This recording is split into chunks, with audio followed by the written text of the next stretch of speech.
How to watch NBA games on the NBA app.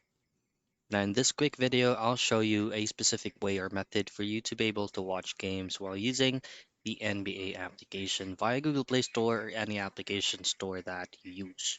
So first, if you pull up NBA application, this is going to be the very first instant that you will see. So all you just have to do is to complete this methods here, just simply follow specific themes, for example, this one right here, and then just simply hit on next. Now, on the next page, you will be getting notifications of all the teams that you've added into your list, and then simply hit on next. So this is where all the magic will execute. So all you have to do for you to be able to watch all NBA games live using just this application here is to activate the NBA League Pass from Premium to watch games live on demand or commercial free and for 3 devices. So if you haven't purchased a League Pass yet, this is where you can actually take advantage on. Just simply tap on subscribe and you will automatically be redirected to the payment method.